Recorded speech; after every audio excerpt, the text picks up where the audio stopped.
Hey y'all, hey, this is Coffee with Friends, and I am raw to the bone. Come on in, y'all. Happy Thursday, happy Thursday. Come on in. Oh, my boobs look a little. Hey, Brandilla. I was just admiring my boobs. I was like, oh, they look perky this morning. Because they tried to talk about my boobs in Houston, okay, in Galveston. They asked me if I lay down. Hey, Hillbilly, good morning. It's cold there. They asked me when I lay down, do my titties go to the side? Because I said I have big titties. And they were like, if your titties don't lay to the side, they not big. I was like, oh, mine don't lay to the side. Y'all think that's true? Big titties always got to lay to the side to be defined as big titties?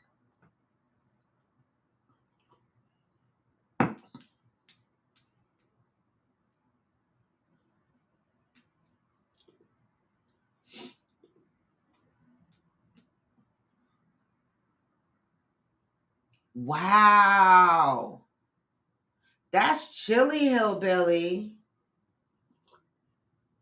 I mean, we need some rain. I heard while I was in Texas that Hackensack had two fires. And so, and also while we were on the trip, Damaris mentioned that where she lives in Sparta, they had a fire. Why do y'all think all these fires are popping up all of a sudden? Anybody want to come on and give me a conspiracy theory as to why you think all these fires are popping up? I'm curious to hear what y'all think. I'm starting to feel like California myself. I mean, we come outside of our house, we can smell the smoke. I mean, this is how the California folks been living all their lives. But why do y'all think it's traveling now, state to state? I don't ever remember having brush fires in New York.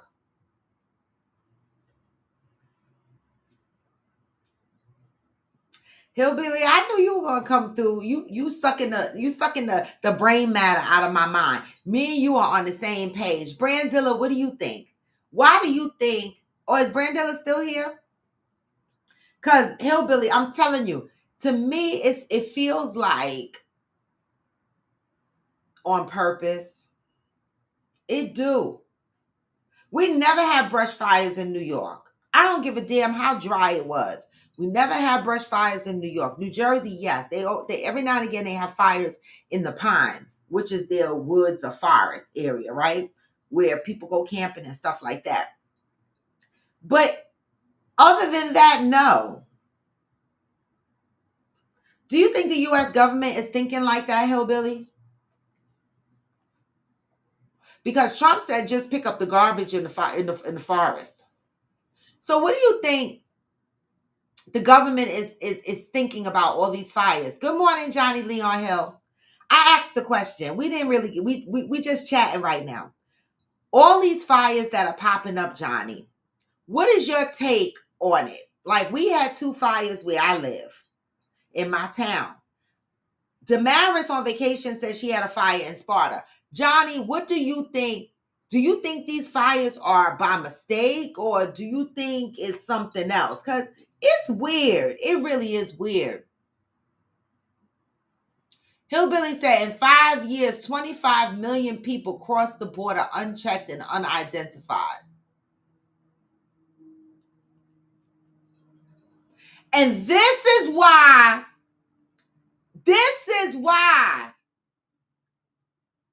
my opinion might be an ugly opinion, but this is why I say send all those motherfuckers back. I listen, I love people, but baby, the way these people came into the United States, I promise you, some of them don't belong here. They are not for us. They are definitely against us. And so it's scary. So you think that they're terrorist cells, Hillbilly, set up and they starting these fires. Mm. Someone else told me that these fires were done on purpose to gain the rich people some land. But I don't know. I just love listening to people's conspiracy theories, just to see, because sometimes it makes sense.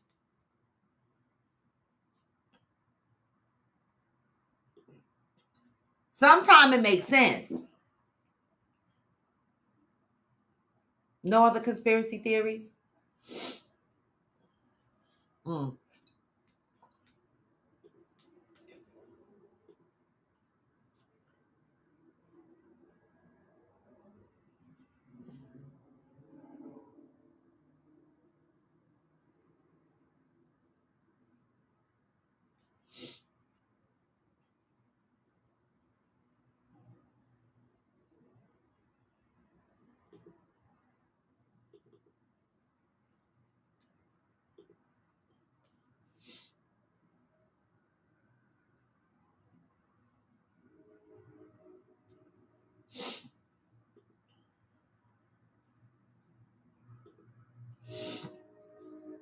I'm sorry, y'all. I was prepping a video. When the fires were in Canada, that was the area we got our wood from. When it started in the West Coast, that was our next area to get wood. Now they are firing up the East, which is next. My question is, as far as the border is, we only focused on Southern, but don't have a problem with the Northern. I'm not sure about the fires. I haven't thought about them being set on purpose. Johnny, I need you to expand on, we only focused on the Southern and not the Northern. Who's coming over the Northern borders? That's a great point. Canada, you mean Canadians? Who do you think is coming over the northern border? Or you think these immigrants are making their way to the northern border and coming through that way? I need your thoughts on the northern border. Because I never thought about it. You're right. I just think of the southern border.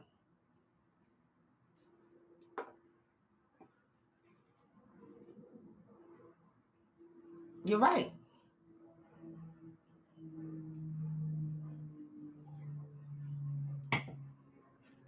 I'm going to get into the positive read. Chinese are flooding the northern border. And good morning, Val. Not only are they, I didn't even think about them. Chinese are flooding the northern border. So they're coming through Canada, you're saying? Listen, I didn't even think about that. And not only are the Chinese flooding the borders, right? They buying up a lot of property in a bunch of our states in the United States of America. China has a military base in Canada on our border. Has there been a problem with the northern border? That's what I'm trying to figure out, Brandzilla. Hillbilly said the Chinese folks are coming through over there. I didn't even know that. I know that that when they get here, they buying up a bunch of land. They bought up a bunch of shit in Jamaica. The people there are like, the government is too greedy to stop them. They own an island off of Jamaica. They buying up a bunch of properties in Jamaica. They are buying up shit. Some places have a cap. I gotta Google that. What countries have a cap on how much land the Chinese could buy? The fuck?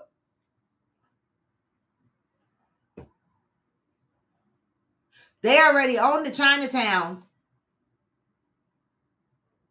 Valerie said there are a lot of Chinese people in Toronto. Well, maybe that's what Hillbilly is talking about. How they got there.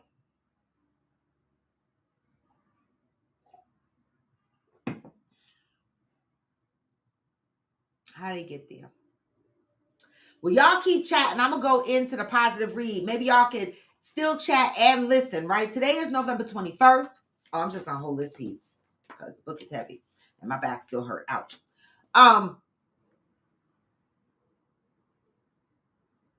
Why is my other side trying to go out now? This is crazy. November 21st. The greatest service I can offer is acknowledging all that I am aware of in my life. Acknowledging all that I am aware of in my life. What a tongue twister. What a tongue twister. But let's see what it says. Here are a few things you may want to explore and consider on your path of personal growth. We need this, right? Know everything you can know about you. Know what makes you tick. Know what makes you laugh, what makes you cry. Know what opens your heart. Know what opens your know when your heart is open.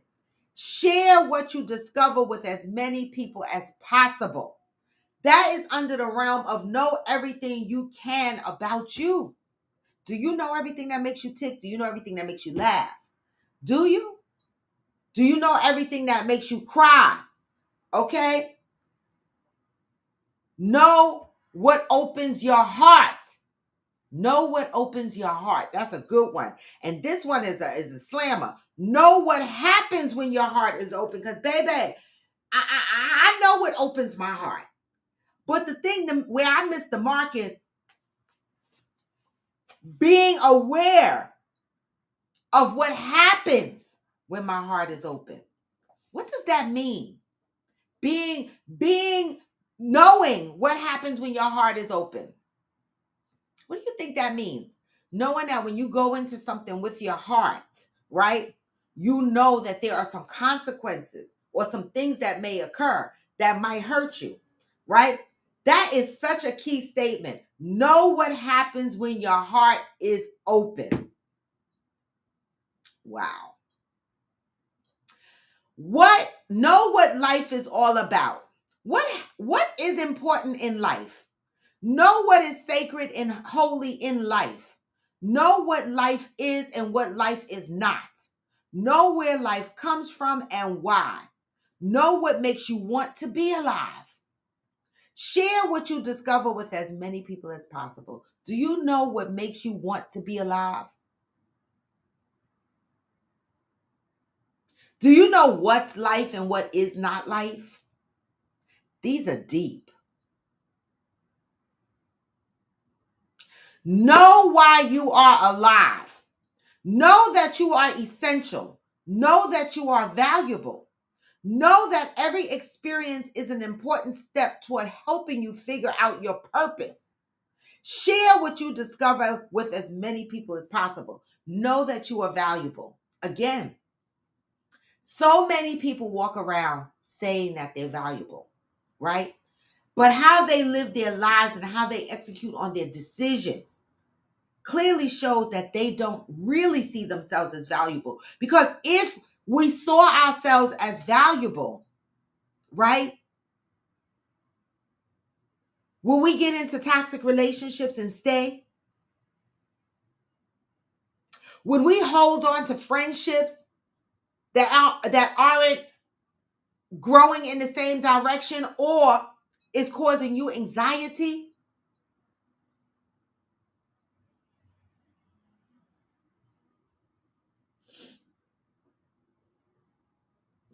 You are valuable. You are valuable, whatever that means to you, right?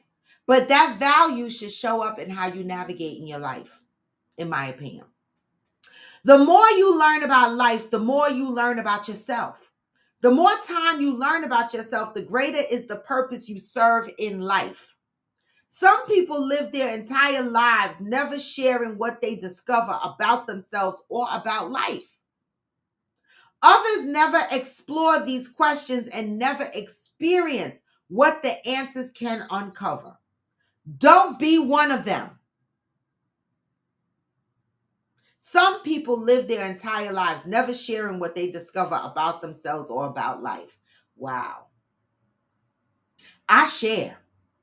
Y'all know I share. Others never explore these questions and never experience what the answers can uncover. Don't be one of them. Share your life. Share your life journeys, your life experiences. Until today, you may have been wondering how to go about developing a greater perspective of yourself and your life.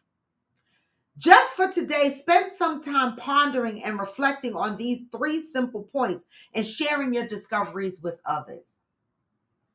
Today, I'm devoted to sharing my discoveries about self-discovery.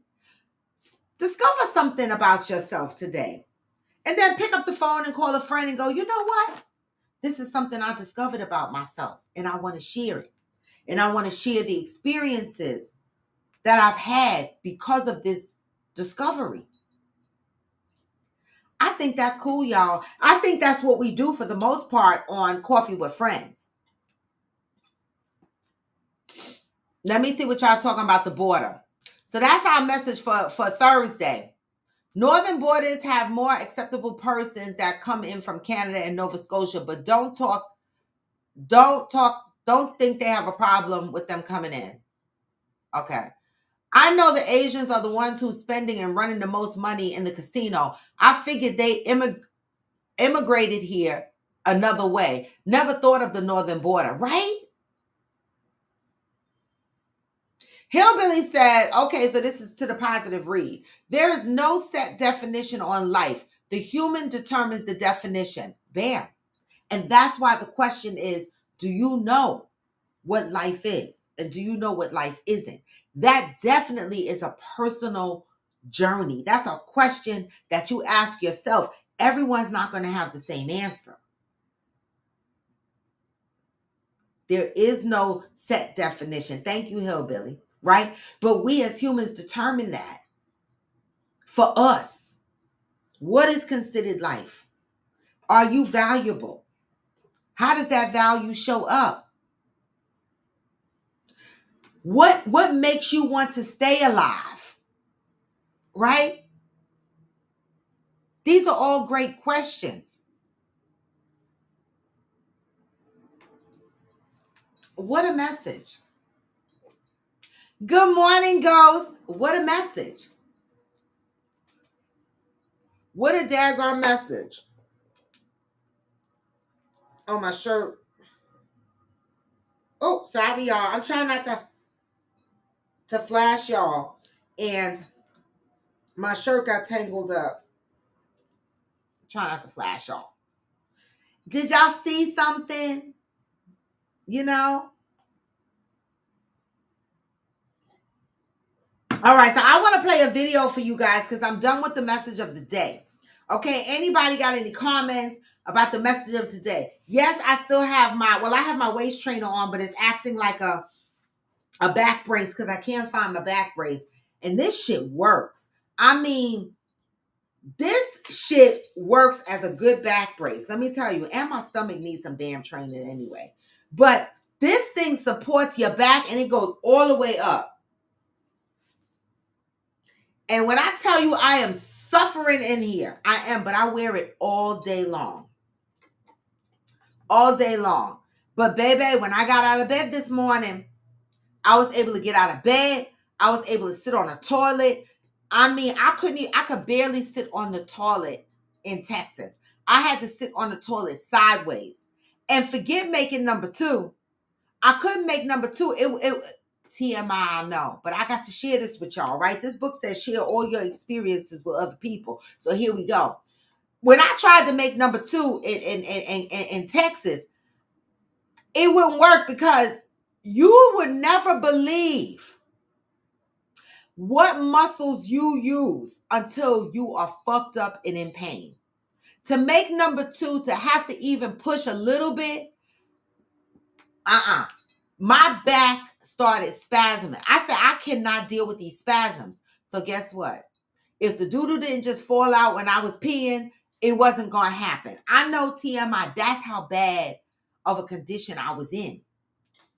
Okay? That's how bad of a condition I was in Texas, right? And yet I still held a smile on my face because, I wanted everybody to have a really good time. I couldn't do some of my games because, I just could not.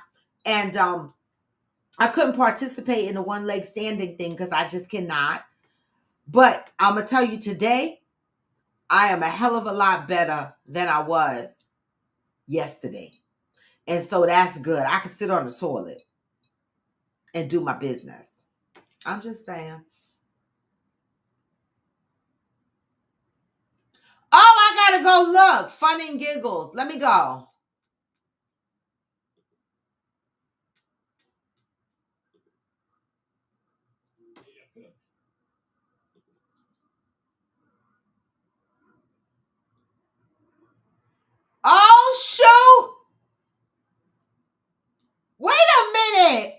Hillbilly.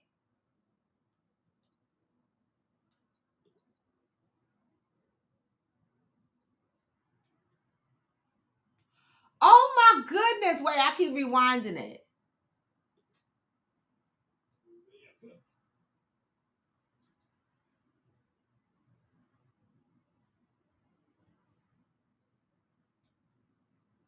Oh my goodness. Hillbilly, you are a whole mess. Listen, when y'all go into Discord, good morning, mother. When y'all go into Discord, go into the Fun and Giggles channel. Hillbilly getting busy. That look like a lot of work. You got all that stuff and it's only leaking 1 or 2 drops. How long does it take to fill up a mason jar? I'm just curious. I know they keep telling me to take magnesium, Hillbilly. I got to find a powder form because I hate taking pills. I'm never consistent with pills, but you're right. I need some magnesium. You are absolutely right. The doctors keep telling me to take the shit. I'm going to have to get me some in a powder form because I just can't. Soursop tea leaves. Oh, okay, I do not like soursop. Mm-mm. Mm-mm. Mm-mm. I don't know what the tea would taste like, but the fruit I do not like. 10 minutes per quart. That's a long time. That is a long time. So y'all, I'm going to play a video for y'all and then I want you to give me your opinions on this video. Oh, that's a good option. What about the magnesium spray? But does that penetrate into your muscles?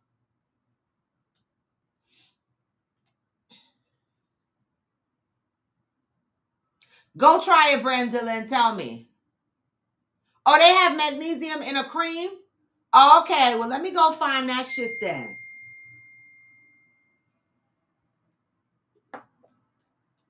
Let me go find that shit.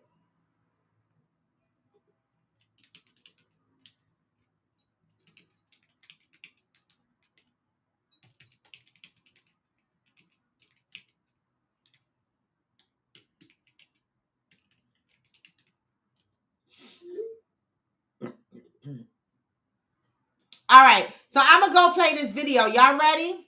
Let me see.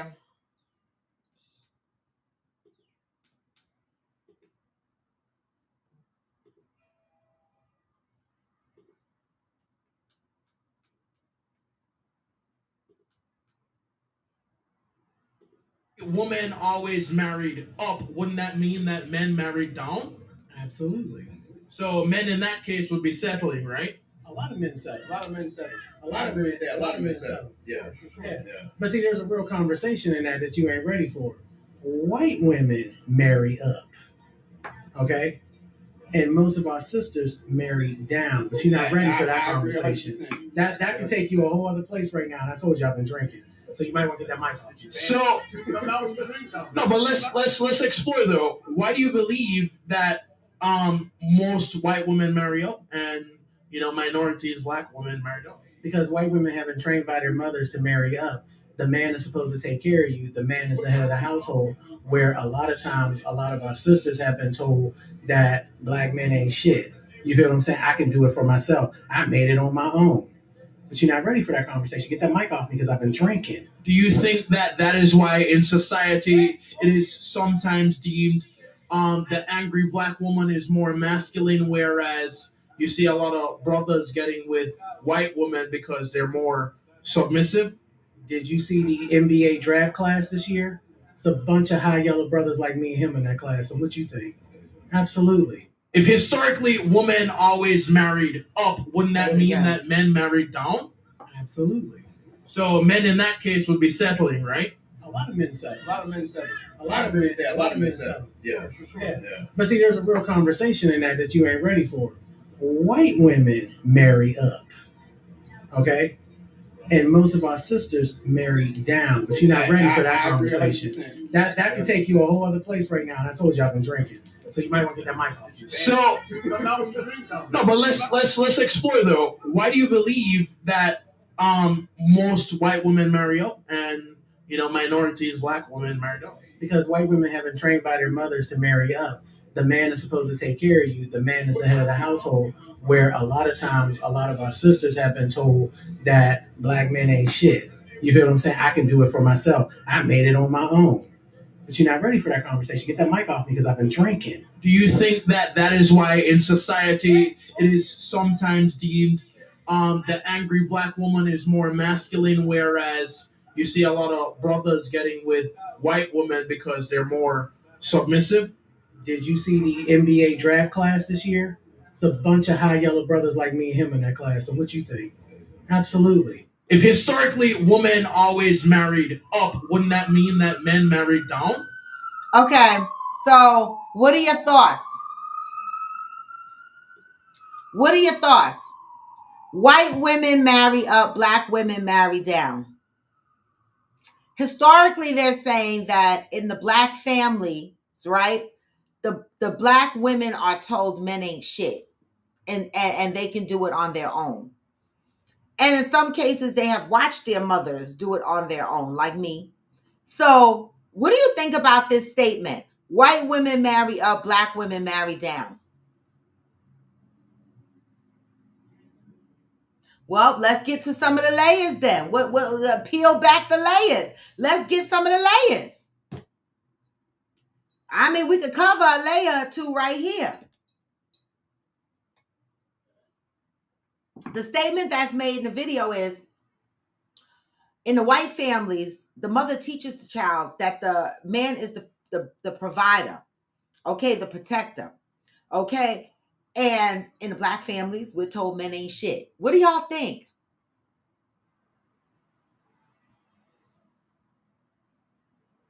Men marry down to get a down-to-earth girl. That's correct, but we're talking about this one right now, Hillbilly. Don't be trying to throw the men up in here. We want to stick to this topic. That's true. Men do marry down sometime. I'm not going to disagree with that, but the topic and the question here is, white women marry up, black women marry down. Do y'all think this is true? Look at your own lives and ask yourself if it's true. I'm going to say, for me, it is. I have dated down.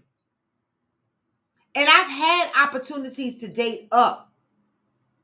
But there was always something wrong with them. Right? But I dated down and there was something the fuck wrong with them too.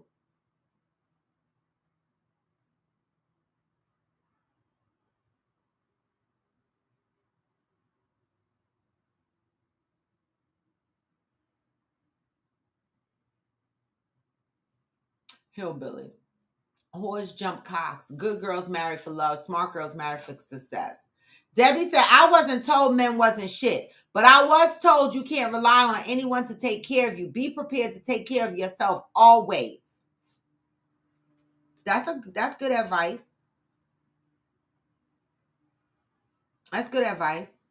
Now, maybe your mother didn't say men ain't shit, but did you hear it in your circle when you were growing up? Were you exposed to the negative conversations when it came to the black man?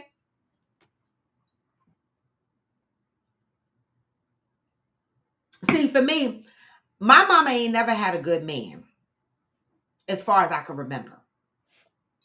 Sorry, Ma. I'm just being honest. My mama never had a good man. And so I do feel that in some of our households, we do pick up attributes from what we're exposed to. And the qualities that I might have been picking up in some men might have been embedded in me from what I saw and what I was taught without actually being actively taught. You know what I'm saying? Like subconsciously, I'm seeing things. And I think that a lot of that played out in my life.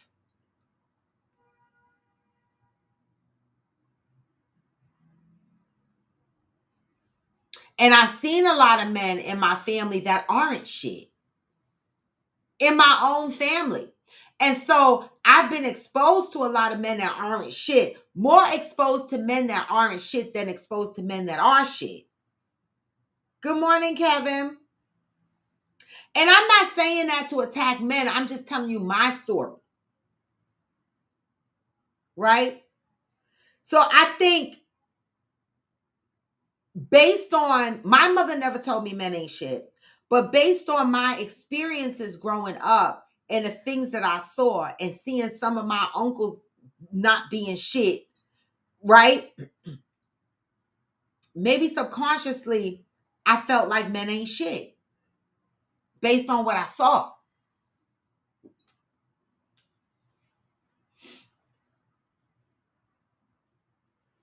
Valerie said, well, I know if I ever got married, he would definitely have more money than me.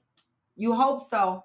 You know, I always wish for that, but you can't control the heart, right? The heart loves who they love. See, for me, at this point in my life, I'm happy dating a man, being with a man that makes at least what I make, right? He don't have to make substantially more than me, but at least be in my same tax bracket, right? This way, there will be no resentment. Nobody has to say this person make more than this person or whatever. We are in the same tax bracket. If you're in the same tax bracket, I'm okay with that.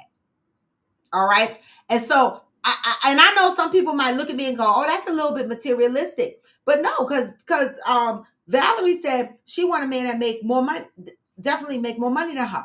I'm simply saying my preference at this point in my life is you got to be, you know, out of the 5 figures. I need you to be 6 and more. That's it. That's all I ask, that you be in the same tax bracket as me.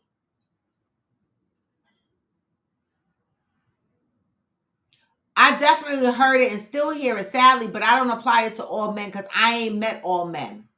Exactly. Well, we know that, Hillbilly, all men and all women are not the same. So we're just generalizing based on the population of people that this shoe fits. Brandilla said, in my immediate family, all of the women are wives. I was not raised with the men ain't shit mentality. On my mother's side, my grandfather was a strong patriarch. He saved us from a lot of poverty. That's beautiful. That's a beautiful experience. Valerie said, I was raised old-fashioned that you should get married. The man should be able to take care of you and be a good provider. They never said men ain't shit. They just always said, still have your own. Great advice. Smart girls marry success. Damn, I've been dumb. Thank you, Hillbilly, for reminding me that I was dumb. The fuck? I want to come out of that stupid state and do better. And do better.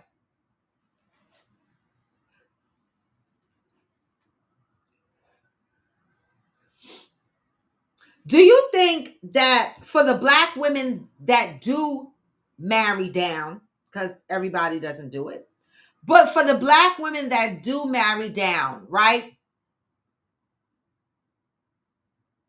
What do you think their thought process is when they are marrying down?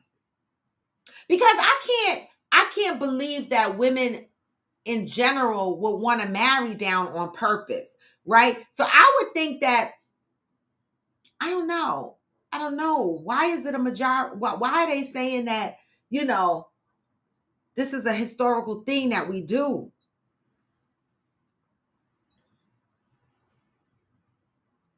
What you said was opposite of dumb. Debbie said, let's define success. What does success mean?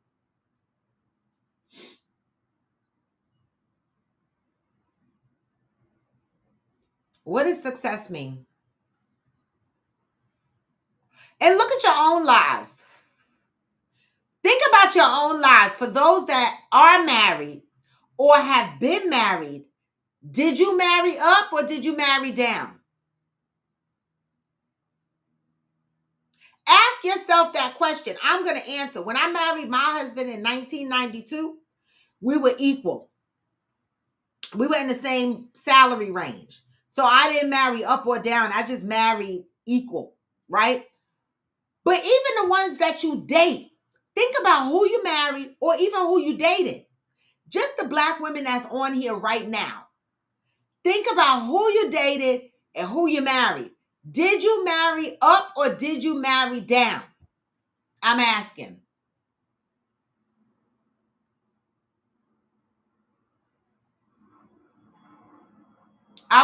Kevin, I think the video was based on, you missed the video. I think the video is based on money, not previous partners. Maybe that they will support him in his dreams and his visions and make him a better man. Why do Black women always want to help a man? Not all Black women, whoever fits the shoe, always want to support the man's dreams and visions to make him a better man. Why do we do that? When they're saying white women marry up, but Black women, they're saying, not all, will marry down, even if they're supporting their dreams and shit and helping them grow. Why do you think we marry down? And think of your own personal life, right? And who you married or who you dated. And I want everybody on here to answer. Did you marry down, okay? Or did you marry up? And for the men that's on here, think about you and your wife. Do you think she married up or do you think she married down? In your own personal life. I answered already. I said me and my ex-husband, we were equal. Same range. But dating, I dated a lot down. I did. I dated a lot down. Because we are Captain Save a Hoe. That part, that whole fucking part right there. Captain Save a Hoe. Hillbilly said, wealthy men have a certain turn about them. They are not known as lovers or closeness. Kevin said, my first marriage, I married down. My new marriage, I definitely married up. Okay. This is what I'm talking about. So, Kevin, when you got into that relationship and you married in your first marriage, did you know that you were marrying down at that time? And if you did, what made you proceed in that marriage? Because men have a right to marry up or marry down, just like women. I know we were talking about the women, but Kevin made a good point. He married down. And what does that mean for a man when they say they marry down? Is that even a thing? So, Kevin, if you make $150,000 a year and your girlfriend or your fiance makes $90,000 a year, you consider that marrying down? But is that a bad thing? Because women are expected, some women are expecting their men to be the provider. So aren't we saying that it's okay for a man to marry down, but we're saying for a woman it raises an eyebrow? I'm asking. Deb said it doesn't always mean high salary, right? What about a man that works hard and is a reliable, honest, trustworthy, and extremely supportive? I guess.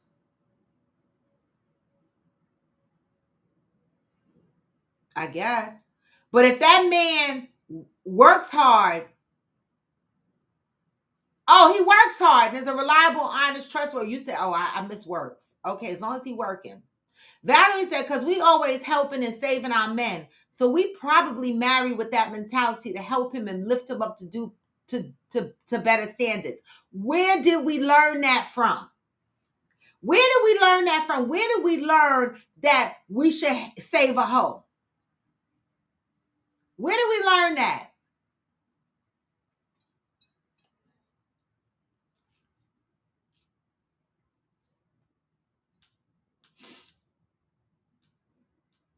We have had welfare, drugs, poor school systems, and the school to prison pipeline infused into our community. Our goals, options, and outlooks are often not the same as other groups.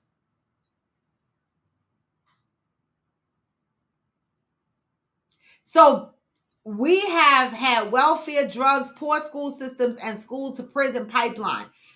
Men and women. Men and women. Right, Brandilla? Both black men and women have had the welfare, drugs, and poor school systems, and etc. infused into our communities, right? Men and women. But in my opinion, some black men, as soon as they get the opportunity, they will marry up. But the black women that have gone through that same struggle will still marry down. Why is that? I married sideways. She made an interesting choice. Oh my God. Okay, Kevin, let us know what she says. Yes. I know I'm behind in the comments, but I don't give a fuck. I'm taking my time. Brandilla, yes, many of us were raised to survive, not to thrive. That's deep. And do men care if they marry up or marry down? Great question. Do men care?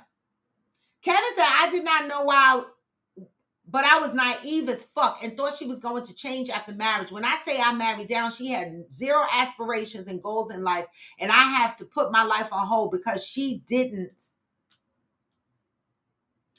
want to grow and expand with me. That's why it ended. She wanted to stay home with her family and stagnate where she was. That's a great point. You better holler. You better holler. Damaris said something to that over the weekend in Friendsgiving. She said she was dating a guy and, they were dating and she entered into her career and started climbing the ladder in corporate America, and he was still doing the same dumb shit. And she had to let him go. She was like, I can't fucks with you. You still doing the same thing. 2 years later, she was out. Do men care if they marry up or down? Do men marry up to get their mama's approval? Do men care about their mother's approval these days?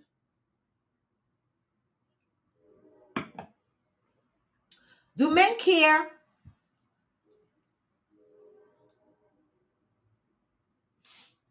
Johnny said, I'm glad I'm married because if I was single, I'm not sure what the thinking these days, I probably wouldn't get married. And that's exactly where we're at, Johnny. That's exactly where society, in my opinion, is at. Less and less people you are getting married based on the circle that I'm exposed to, right? A lot of people don't even want to be married. And because of my age, I have a lot of friends in this age bracket. They've been married before. And so they're saying, I done did that shit already. I don't want to do it again.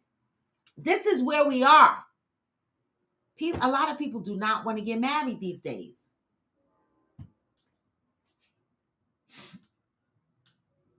Deb said, I feel like the current climate puts way too much emphasis on salary alone. It's so much more to a person that gets overlooked. What about his character that stands out?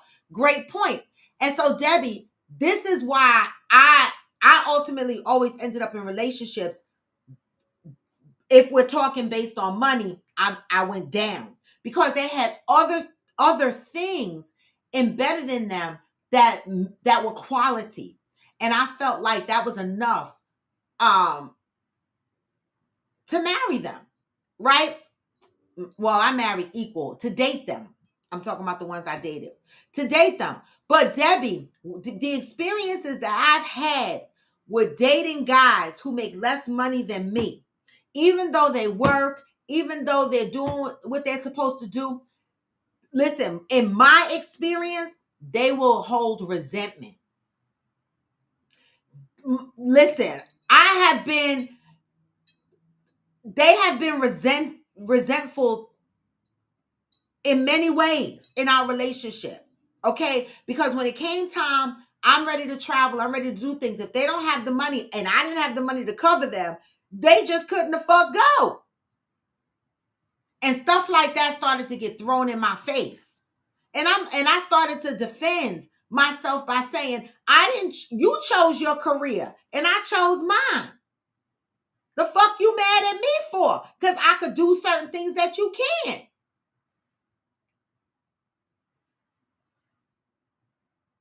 It became difficult. And that's why I said in my current times, my man got to be up in the same salary area as me, because I've tried to date for other qualities. I've tried that. And these motherfuckers get resentful when they see you moving and doing things. They start feeling less than. My experience.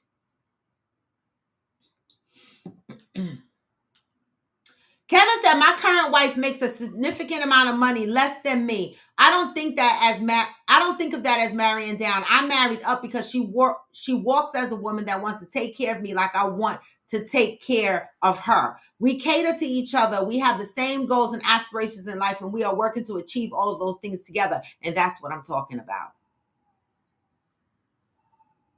I love that, Kevin. I love that shit for you. I do. The current social standards are fucked, and they are. And this is why people be like, how come it's hard to date? Because the social standards are fucked up. Exactly. What actually is up or down? That's a great point. What actually is considered up and down? Now, Debbie has been hitting on it. Kevin has been hitting on it. Hillbilly has been hitting on it. What defines up or down when it comes to selecting your partner? Good morning, I am Jacinta. What is considered up or down? So, Jacinta, we're talking about a topic. I played a video earlier that talked about white women marry up, black women marry down, right? And so we're having this conversation as to whether we believe this is true or not. And if it is, why do we think that is? Also in the video, they talked about how a lot of black women was raised in households where they were told men ain't shit and you could do it on your own. So we're chiming in on, why do we think white women marry up and black women marry down? But now we're at the question of what is truly considered up and down? Yes, you can. Yes, the fuck you can. There it is. Up and down is a scale set forth over 100 years ago when America was selectively bred through the eugenics program. Debbie said, I feel like it's a catch-22 because I don't think a confident man will trip over his woman making more money. If he's on his game working hard and he is good at what he does, he's still supportive. I haven't had that experience. I've had the experience of resentment and not supporting me because he was resentful. All right, let's go. Hello, Stella. Hi, good morning, everybody. Good morning. So I thought of this comment, we were a little bit further back in the conversation, but it will still be relevant. So, we're talking like when the part came up about why do we feel the need to save our men or whatever. I would say one thing that comes to my mind is this story that I always heard about my grandfather. So, he's working in the 40s, the 50s, whatever. And he worked for some man, I believe, if I'm not mistaken, his name was Sugarman, of course, a white man. And my family always tells this story in a different context, but it sticks out to me in a different way. They will always say, and Mr. Sugarman always made his children call Dad Mr. Dunham. Now, these are little children that in this day, typically white children could call our black men by their first name or boy or whatever they chose to call them. That always stood out to me that was significant. I think it just speaks to the mindset of what our elders or our forefathers had to go through. You are a 40-something, 50-something year old man, and children can refer to you as if they're your peer or you're below them. I think that does something to the mindset of a man. It emasculates them in a different way. And my family always told that story as they were saying it. I mean, it is, I guess, valid. The man was kind to my grandfather and all of that. He wasn't, I guess, with all of the racism or whatever that was going on. But just for the fact that it was notable that his children had to call my grandfather Mr., that story just always flipped in my mind. And I just think that that shows the difference in the experience, in the way that our men had to navigate the world. And I think it's generational, you How do know? you think being called Mr. affected them? Or you mean being called by their first name by children? Yeah, their first name like I Bill. think it emasculates a man. I think that that's just something that was just done in those days to just break them down. Like, children don't even have to respect you. And of course, on the flip side, when they worked in those houses, you might be, working in there and they have a 4-year-old child and you have to call that child Mr. or Mrs. Mhm. But they can call you John or whatever, call you by your name. And of course, if they called you boy, it was no problem. So Mhm. again, it falls back to me to we were taught to survive, not thrive. I don't think people really look at critically the ways that we have been broken down as a people. So what does that do when you have a father that's coming home every day? He can't get an education. He can't really get a decent job. He can't even, if someone, hey boy, you got to take that. A little 4 or 5-year-old boy is calling you boy, and you just got to accept that. And this is the reality of what you go through all the time. I had another story with I had a bunch of family up in Buffalo, New York. One of my grandmother's brothers lived up there, and he would come down and get my grandmother and my mother, whichever ones of them I guess were born at the time, and they would go down south. And they said they stopped to get something to eat. Of course, back in those days, Black people could not go in the restaurant. They had to go around back and get their food. And so he goes to get the food, and then he ordered a lemonade.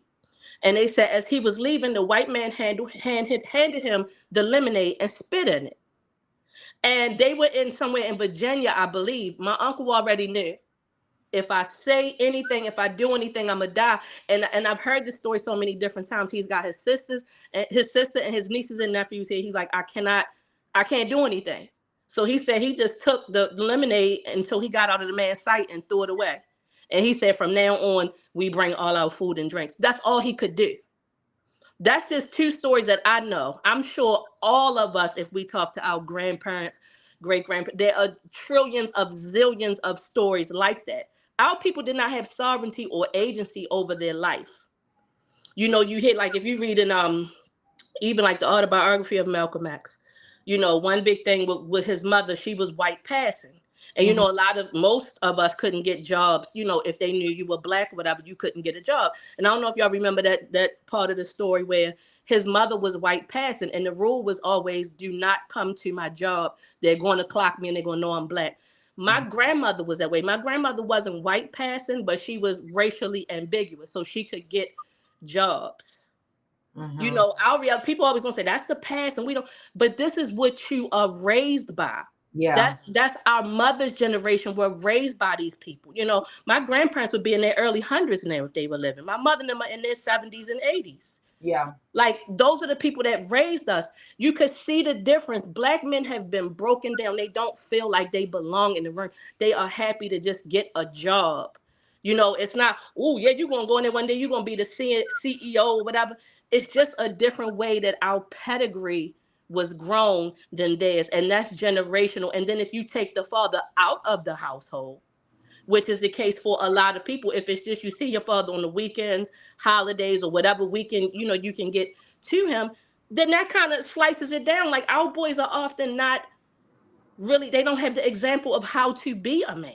Yeah. And you might be looking at your broken down uncle, your broken down grandfather that has been to prison or on drugs, or your grandfather was always just the janitor. Who is coaching these boys to be the CEO, to be the lawyer, to be the stockbroker? You always have that that exception, but the rule for us is not that. And then somehow our girls, we move a little bit different. And again, I think it's layers to that conversation. Right. But somehow it was a lot more structure. And I think this goes on across colors, but I don't really know. Somehow there's more accountability given towards girls. You can't be out here being fast. You got to do the dishes. You got to do your home. Somehow they put more values into us, but our boys somehow fall aside. So you add that with all the other issues. And then this is why us Black women, we find ourselves in a situation where our dating pool is a lot different than others. We got to find the men that are not in prison, the men that are not homosexual, the men that actually want us, that don't want women of other colors. And then we got to find somebody that is checking those boxes, that has an advanced degree or something. Our pool is a lot smaller. Yeah. So can I ask a question? Because you said something very key in the beginning on that first story with the kids and your grandfather being called by his first name, right? So this has always been a thing for me, right? And some of my friends, they used to get annoyed at me. Like, I never liked their kids to call me Robin, right? I always say, you should say Miss Robin or, Mr. Joe or whatever the case may be. There's a level of respect there. And the funny thing is, I've had a friend say to me, what is the big deal if they call you by your first name? I'm like, these are children. I'm a whole adult, right? You call me by my first name. They don't get the same privilege. They call me Miss Robin, right? And she couldn't understand it, but I'm telling you, when her kids used to call me by my first name, I would not answer them. I wouldn't answer them until they started saying Miss Robin.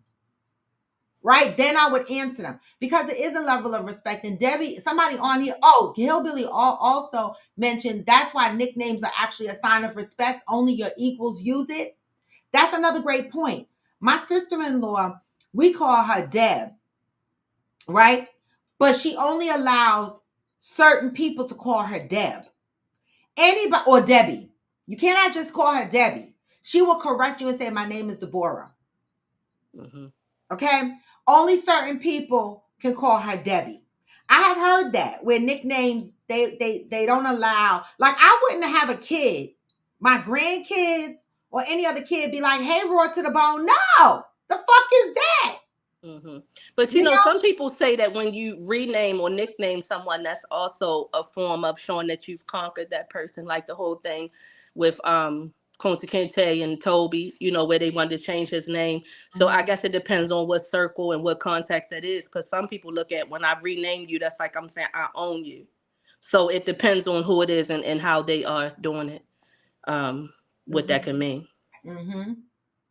Because we had an issue in my family of, like, I think it was just like one of my cousin's wives, like she just treated him like a child, and he had a name, but she picked her own name for him, and she was the only person that called him that, and everybody was just like, she is showing that she owned that boy. Now, that was in that instance, I think it probably goes case by case. Yeah.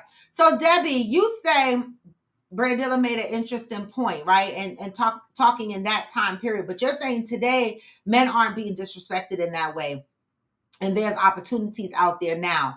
But what Brandilla was saying, and what I thought I heard was, even though in today's times men have the opportunity to do better and be better, the trauma of what we've seen and how we were raised and what has trickled down through our history is sometimes so embedded in us. Yes, right? It was more about the pedigree than that. Like, I mean, no, we're not living in those times, but the point that I was just making was, if you're teaching your sons, which are, which is just the next generation up from us, keep your head down. And we all have that conversation in some way, shape, or form, how to do when you're in a certain neighborhood, if you get pulled over. That's the whole point. Like, we have to survive. Like, it wasn't about like apples to apples. We're in different times. I don't really see different conversations with our kids than the white people have with their kids. I love it, Brandilla. That fucking shit is bomb what you said. You are right. Because when we say, with Debbie, this is a great point. It's not the same time period. But Black families are still teaching their Black boys to walk with their hands down, to keep their head down. If a cop says something, or we are still teaching them. That was my whole point. It's the pedigree. It's not the exact treatment, or we're not in those times anymore. But all I'm saying, and then I could say, and no offense to Hillbilly or anybody that's white, in my company, now you could see the difference. I work in a small family-owned company. I mean, it's small to me. I think they have about 1,000 employees, but that's the smallest company I've ever worked for.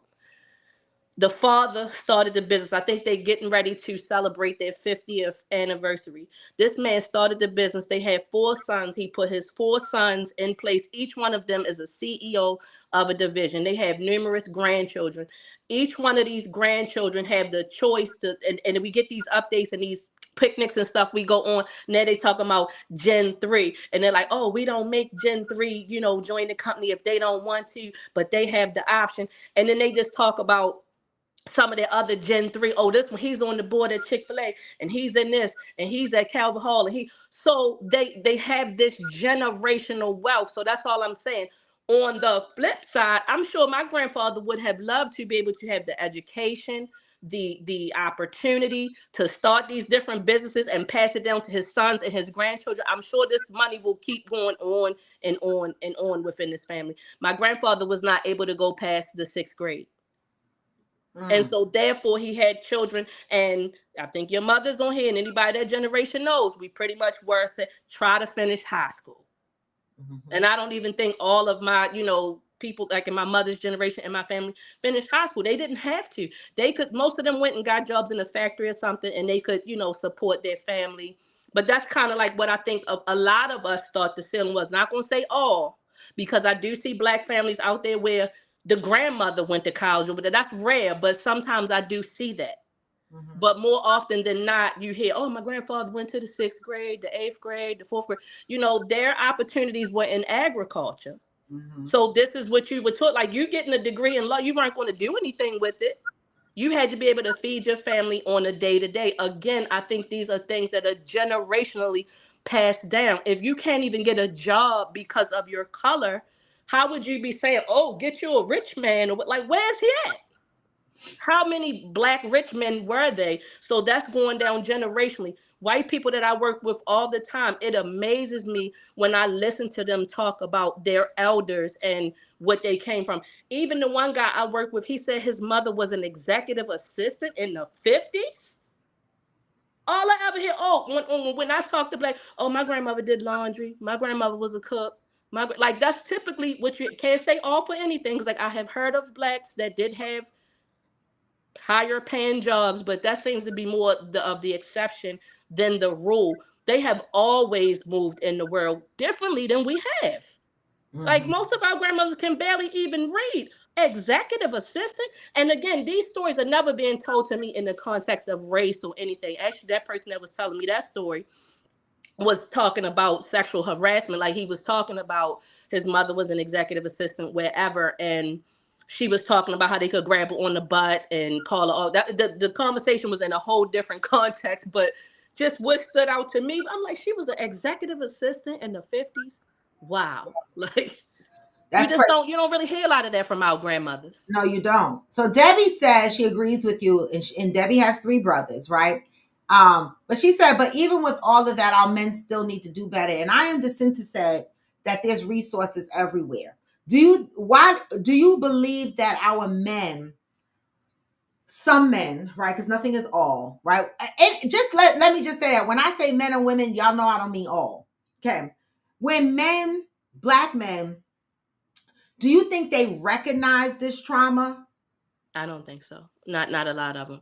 Right, because in order to utilize the resources that we have, first you have to recognize that you have an issue. Right? Once you recognize that you have an issue and you need help, then you go and you look for the resources. But if these things are so embedded from generations and generations and they have been normalized, right? A lot of these men are not going to think that they need to seek resources because it's normal for them. Yeah. So how when we say our men need to do better, first they have to recognize the trauma in their life. I believe, right? I'm not a therapist. They have to recognize the trauma in their life first. Then they have to really assess how that trauma is impacting their growth. Then they have to ask themselves, what can I do to do better? Then they reach out to resources. So there has to be steps before they can even go and get help. And you see different movements where they have, Black men go to therapy. With like some people are trying to address that. Some men that I think have looked and seen that they need help or whatever. But like me in my age group, I'm in my mid-40s. Like I gave a story, from my grandfather's generation. But then you fast forward many years later, and then we have the welfare, the school to prison, the whatever you want to put in there. Now you have this whole generation of kids who have single mothers. And that's what my generation was affected by. And I have countless men that I know that are in my age group. It's almost uncanny, Black men that talk about these stories of being put on Ritalin when they were in their formative years in pre-K, kindergarten, first grade. And I've had this story come at me so many different ways.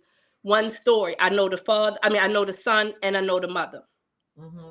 The son would give me the story of just telling me what he felt like as a child. She was a single mother with 4 boys. She had to work, whatever. He had behavior issues. They said, oh, well, if we put him on this pill, he'll sit in class and be quiet. He told me the story from both of them. I don't even know if they ever know that we both discussed this in different ways. He said, and he's not telling it in any why I can't achieve, but he's just telling a story from his life. Let me say that.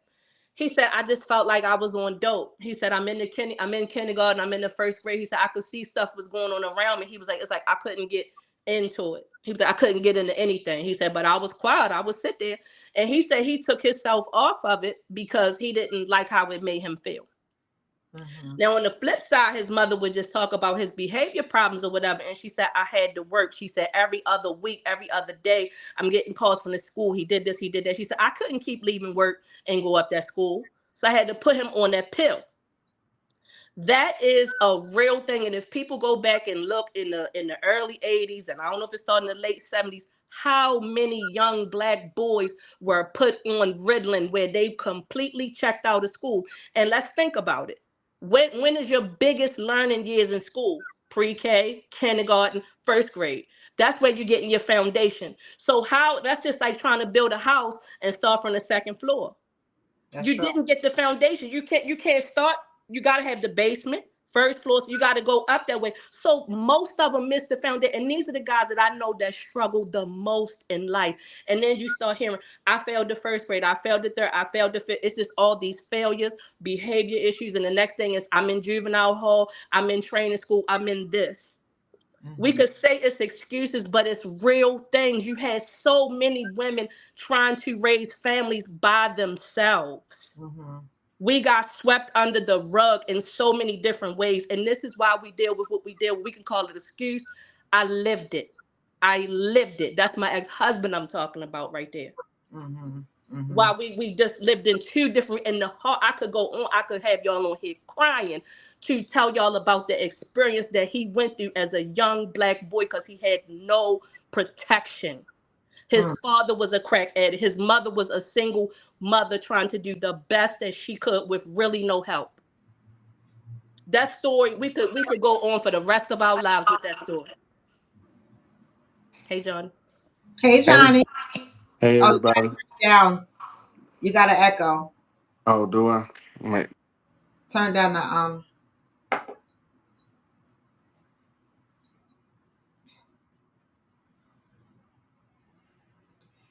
So that was deep, Brandilla.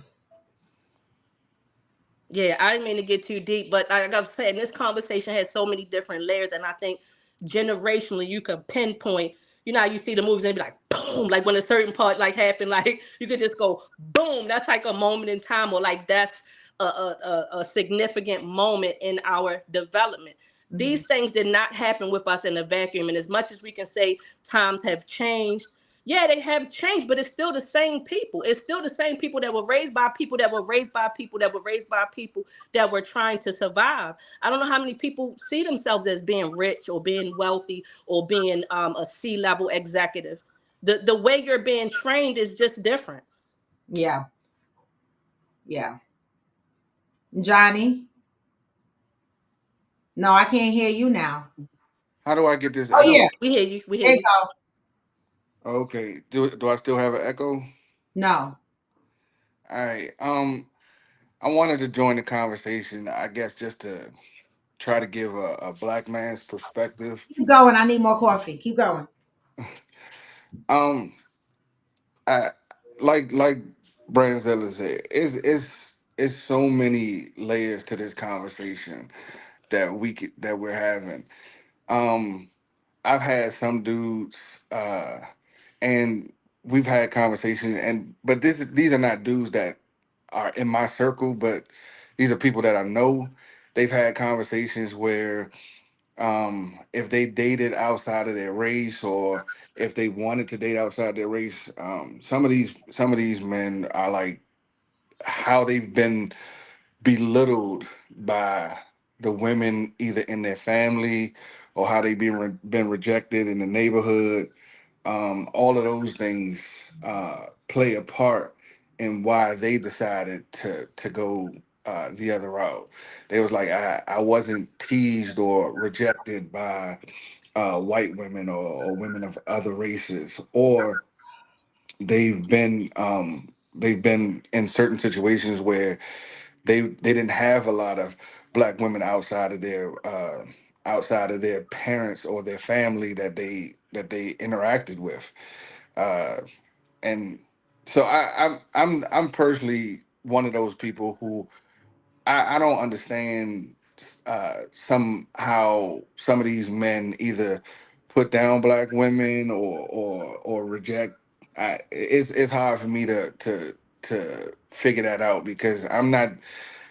I don't know. It's a level to me of weak mindedness when it comes to some of these black men, and the reason why they've made these decisions. Now, if you didn't grow up in a neighborhood where it was predominantly black, and you didn't have that pool of women to choose from, and as you grew up in your formative years, you gravitated to those women, I can understand that. But people who grew up in the neighborhood with black women, who've dated black women, even those who dated, let's say the athletes who dated black women, and then when they get famous, they decided to leave black women and go to white women. That's something I don't understand. It's a mentality that I don't get.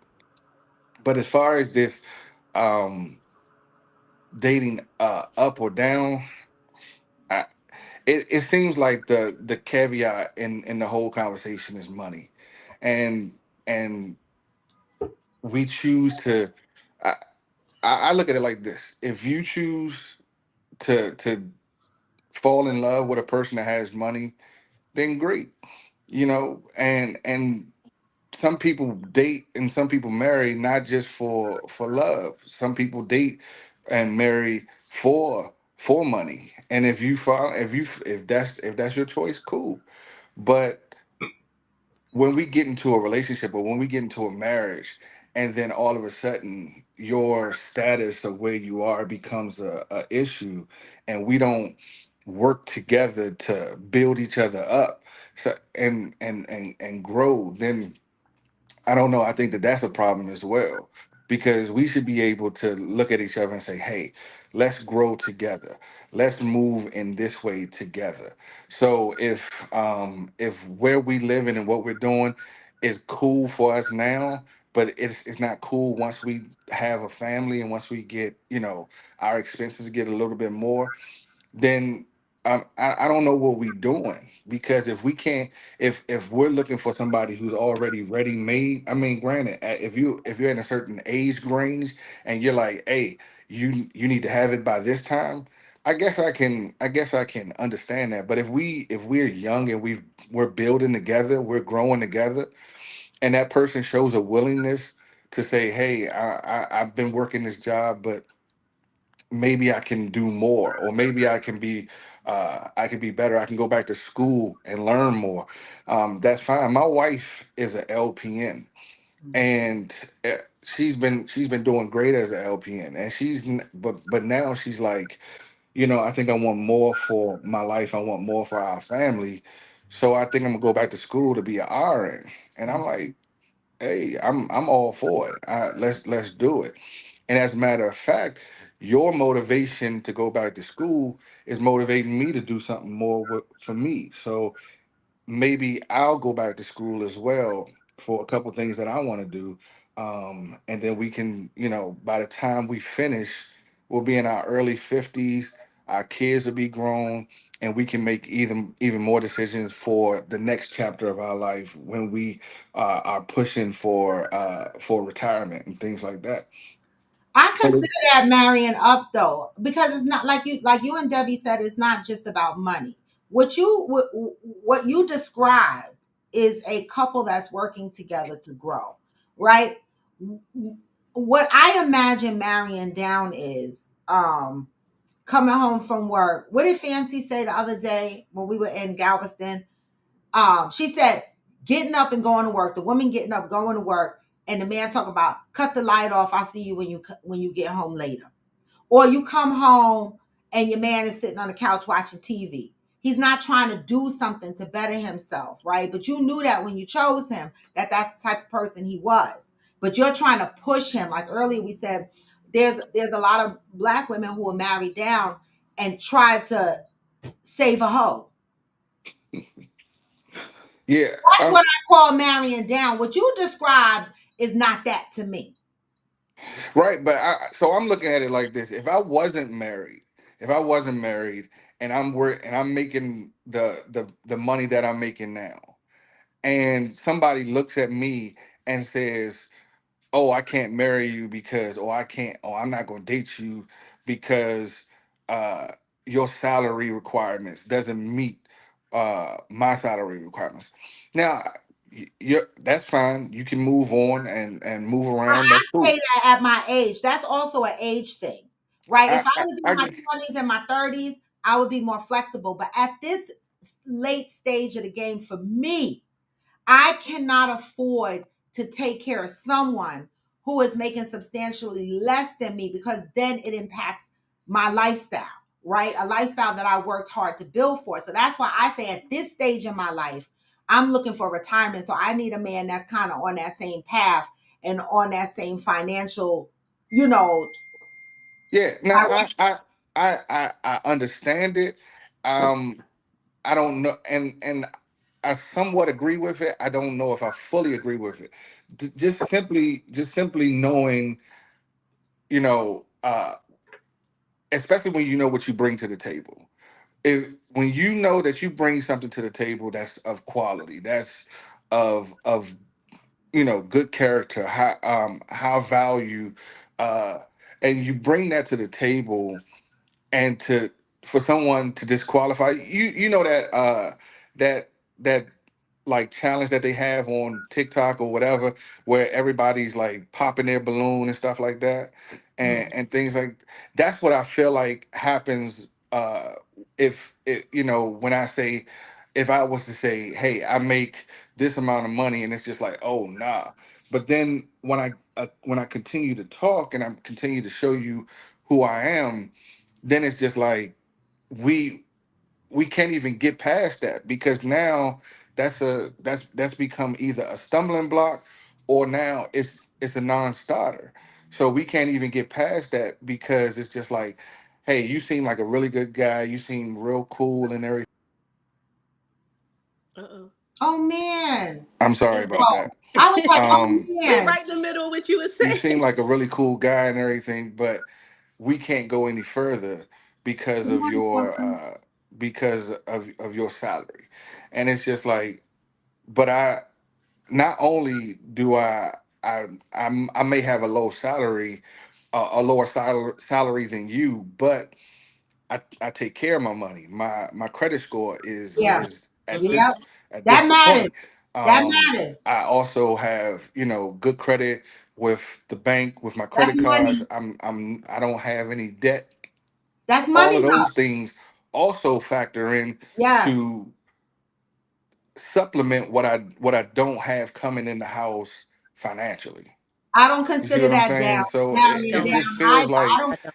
uh, a lot of times we disqualify people for sometimes superficial reasons, and I think that there's, especially to black men, because we've been disqualified so much in society. We've been disqualified so much in our own community that when it come when we do start to have a relationship where we we feel like we have a choice in it, or we feel like I'm we done have listening to you. we know what it is we bring. We just need a opportunity to show you this, and it's just like on the outset you just like, nah, I'm good, and I'm move on. It's like that's hard for us to accept or to come back from, I mean, Johnny, because you are a decent it's guy, connected though. to who we are as a man, and our pride as well as our ego. It's just like, yo, I'm trying to show you that there's more to me than what you see on the surface, but you won't give me an opportunity to show you. And that's a great point because I'm not gonna lie. I talk bad about my exes in some ways, right? But my last ex, right? That was one of the deciding factors in me dating him. Okay, he didn't make as much money as I did, right? But he was good with money. If I said I want to go on vacation, he knew how to still pay the bills, still strap down, save money, and make those things happen, even though he made less than me. His credit was better than mine, even though I was making a substantial amount of money. My credit wasn't as good as his. So he got the credit cards, and I had credit cards off of his credit cards. You know what I'm saying? And that's how we established our relationship, and it was working. But then, as I started to continue to progress in my career, and then he got hit with child support, okay, which took a whole bunch of his money. Now he can't, even as good as he was, right? He couldn't manage to hold a lot of stuff down. That didn't even bother me because I stood up because I know exchange of leadership happens in relationships. I stood up. I said, okay, if I got to take on a bulk, I'll do that for a while until you could do better.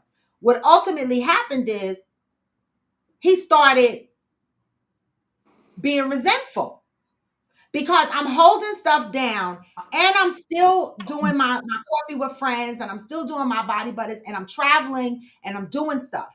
And then here come the little sly remarks, the little digs at me, the little this at me and little that at me, and saying stuff like, oh, you think you the man of the house. I never said I was the fucking man of the house, right? But you feel some type of way because your money funny.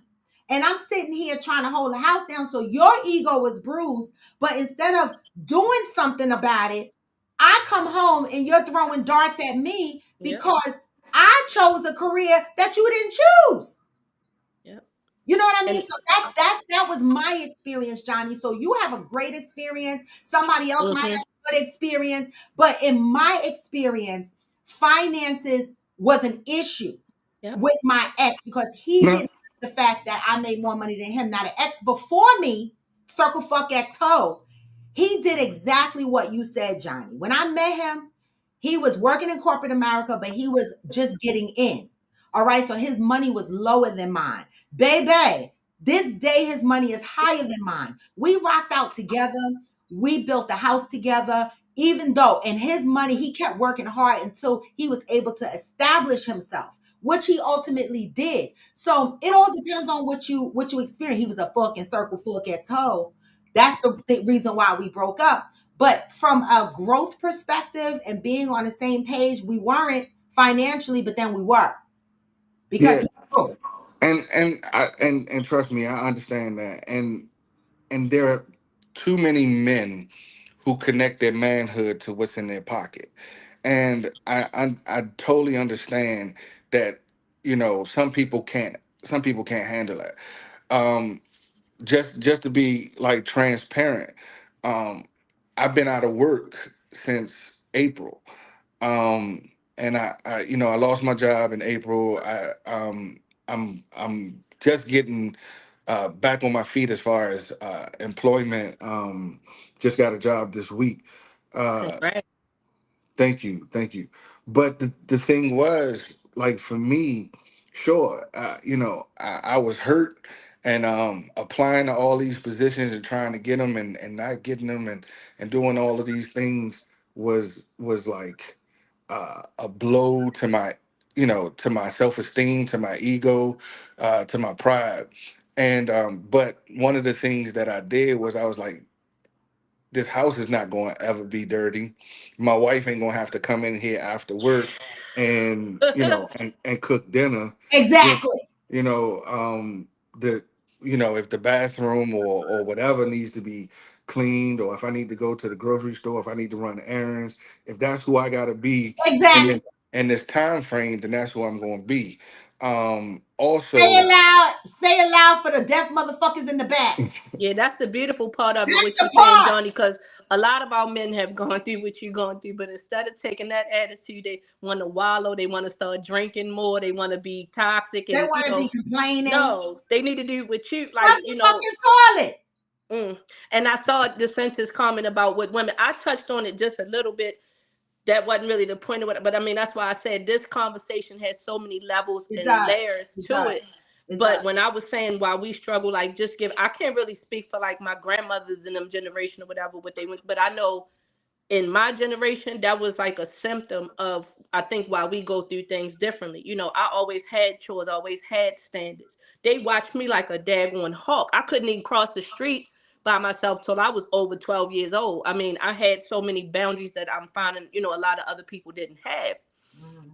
So that's a whole nother conversation, the struggles we go, and that's what I was like touching on. I mean, I could expand that in a whole nother direction of the struggles that I went through with him because of those experiences that he had, and I'm sure we could find 10 million other women that could give their stories as well.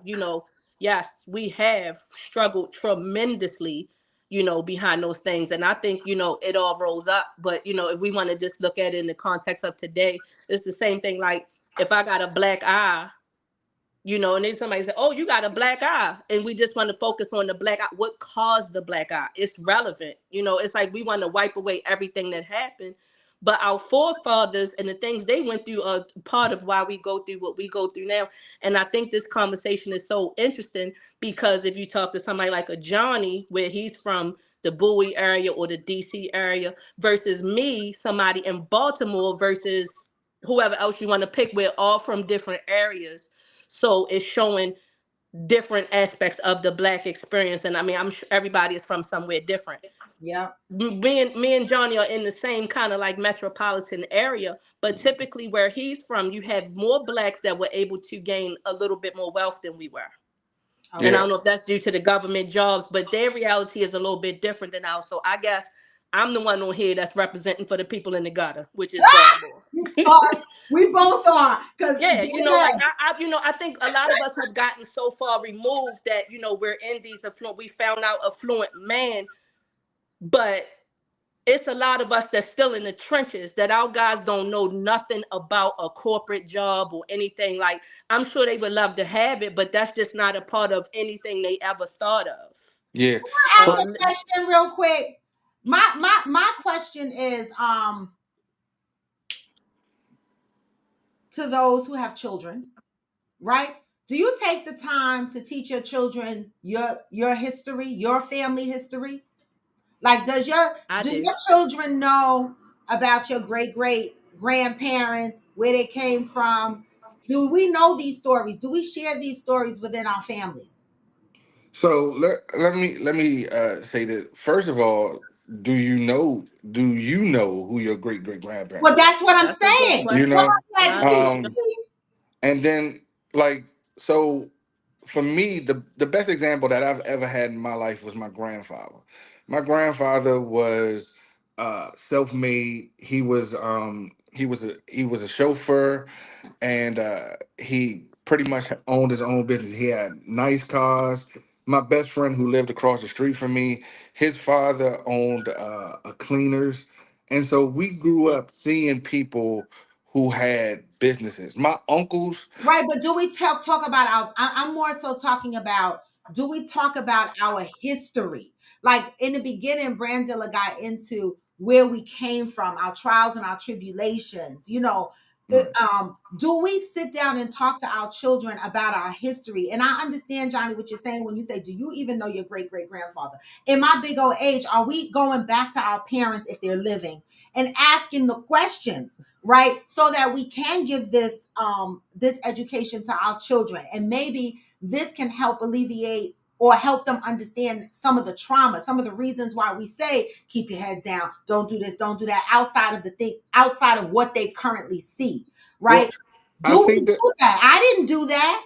look, I think that I do, and the reason why I brought up my grandfather and everything is because I mean right now I live in District Heights, and my kids go to a school where the kids there don't have a lot of ambition, and it's hard to really see that the school that they go to that has so many opportunities for them to learn things like welding and entrepreneurship and barbering and all types of stuff like that, that they still don't have the motivation to do it. So when I talk about my grandfather, what I'm telling my kids is, even though that this is their reality that they see every day, and these are the kids that they hang around, these are their friends and everything like that, I have to try to combat that with saying, this is where you come from.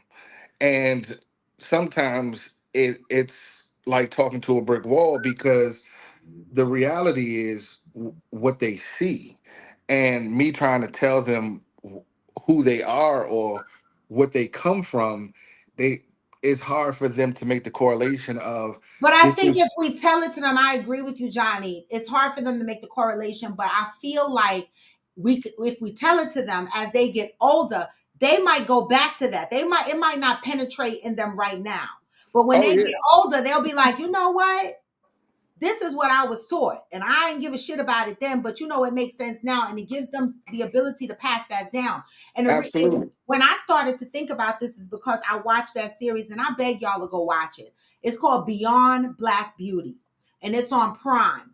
And Okay. basically it shows where one family member had moved away from the family and married up money and all this stuff, right? When tragedy happened, they had to come back from that rich life and come into their family, which wasn't rich, right? And the girl didn't understand the culture, right? And there was a question in there that said, where the mother to the little girl and the mother's sister said, they were talking, did you teach your daughter her history? Does she know where she comes from? And she says, no, I never thought about that, because the girl was still holding on to this fantasy, this rich fantasy. She was like, I don't understand what's happening over here with these black people. And she's black herself, but she was astute. And when she learned her history, she was in awe. And she no longer looked down on them. She looked up at them because she didn't understand the history behind her family, her own aunt, her own uncles, her own cousins, right? So do we take the time? Many of us move out of our neighborhoods. Many of us try to marry for money, some of us, right? When we get into these really great situations and we move away from the poverty situations, do you go back and talk to your kids about where you truly came from and what you had to go through to get where you are? I think that we as a people, if we can catch it the first time, that would be great. Because hindsight is always 2020. You know Mhm. what I mean? If if we can catch it when we're young, and it be instilled in them, hey, listen, you can literally be in this day and age what you want to be, and Mhm. they can receive it. That would be a beautiful thing. It would be amazing if I could tell the kids their history and the first time they get it, because sometimes you get out here and you think that, oh, just getting a job and just doing this to sustain me is enough. And then and for some of us, it's like, okay, we can get out of high school and we can go to college and we can do that, and in our 20s we're off and running. We got a nice little runway ahead of us. That's not for everybody. Sometimes you go to high school, you just like, look, I just don't want to do school no more. I want to get a job, make some money, and just be out here doing what I want to do. And then it takes a while for you to look at, to really look at your life and sit back and be like, whoa, what did I just do? And now I'm behind the eight ball, and now I got to get back and say, you know what, they was right. I need to get an education. But I at need what age are we to, talking about having these conversations with kids? Because I'm not talking about talking to them when they're 10 and 11. Can I'm I can I talking, jump in and tell y'all something that I did what worked for me, or it seems to be working for me with my young adult? When she was a kid, of course, she had no understanding of any of this. So what I did with her, I always explained to her. I knew she had to get the education, but she wasn't mature enough to understand the bigger picture. So I always told her, your grades and your chores are your job. That is what you have to do. In order to, I will always explain to her, none of this stuff you have, a cell phone, all it is not a given. I said, all I got to do is put clothes on you, feed you, and send you to school by law. I do not have to get you a cell phone, new tennis, all of that. That's all stuff that you earn through your grades. So that was always a requirement with her. I wasn't so much heavy on the chores, but that was also a supplement. I always made her understand you have to earn these things. And that's the way I took care of the education part.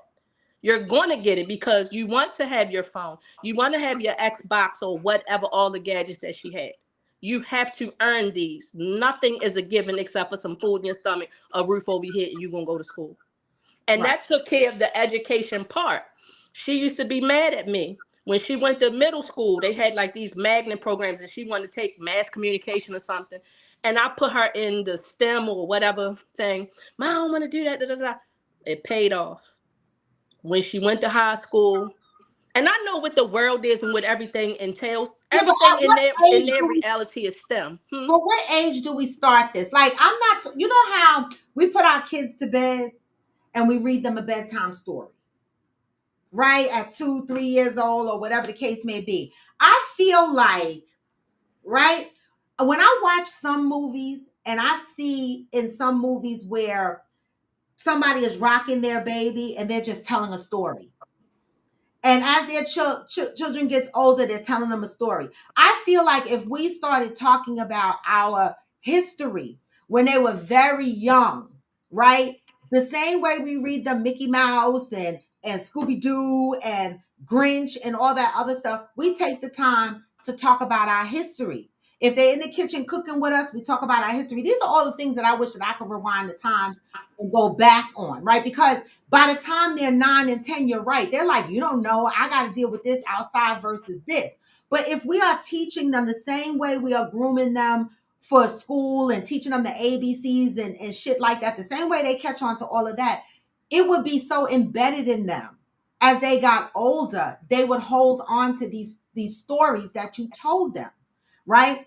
By the time they're 10 and 11, they've heard these stories. Not that their life is going to be easier, but those stories are embedded. And then maybe by 15, 16, when they're talking to their friends, they'll be like, my great great grandfather was so and so, or so and so and so, and blah, blah, blah, blah, blah. Because Mm-hmm. they're talking about it since they were kids. These little motherfucking kids at 2 know how to swipe on these iPads and do all these magical shits on the iPad. I think they can understand if we started talking about our stories when they're young.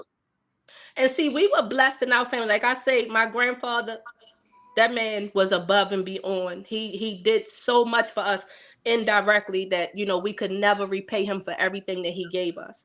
But one thing, we had a multi-generational family. My grandparents were involved and invested in us. They spent time with us. My grandmother, she set the grandmother's bar so high, it's ridiculous. Like every morning, so my grandmother kept kids. She never worked outside of the home. She kept kids. So we always had all the neighborhood kids, but as well as the kids in the family. When you left out of her house every day, you got a full breakfast, not cereal. Every day, my grandmother had all the meats done, a pot of grits, a pot of oatmeal, how you want your eggs, you want French toast, you want pancakes, you want what do you want? So we went out every day with a full breakfast. We went to school, we came back, we had lunch, we had to do our homework. My grandfather spent time with us, which a lot of people, when I talk to, don't even know who their grandfather was, but he spent time with us. Like, the church thing, I guess we could all debate on how we feel, but my grandfather was the deacon of the church, and he had this play called Let's Build a Church, and all of his grandkids had to participate. It was a play for kids, and the play is like teaching you lessons about the Bible, and like each little skit you do or whatever, you're putting a piece of the church together. That's something that he spent time with each of his grandkids with. And we have different generations of us grandkids, but he spent that time with us. They used to just sit, like them stories that I'm telling you, that's not my mother telling me or nobody, that's them telling me. That's, you know, us hearing it in different incarnations from different people, because they talk to our family. They talk to, you know, my grandparents got as far as their great great grandkids, and then, you know, they died off. But my grandfather lived to be 2 months shy of his 101st birthday. My little cousin, my cousin's son, he used to bring the little boys around when my grandfather was 99 years old, just to bring the little boys to see his great grandfather. They like, you're not 99, are you for real? They like, we never seen nobody that's 99. So, you know, we had a distinct honor and privilege to really fellowship and really know our elders. Not to mention, you know, my grandparents had, you know, up until a certain point, we knew most of our great aunts and uncles, and they all talked with us, and we used to be a family. Of course, that family union has broken off so much. But that's why I know most of those stories that I'm telling y'all was not told to me in the context of race or education. It was just a story from their life. But me That's what just, I'm saying. Tell stories. yeah, that Tell it it in a just gave story me, form. yeah, a picture of what we came from. It kind of informs me of why my grandfather was the way he was and what he put in us. And it's like two things can be true at the same time. My grandfather never had aspirations to be any type of high level man, but that doesn't mean that he wasn't honorable, that he wasn't amazing.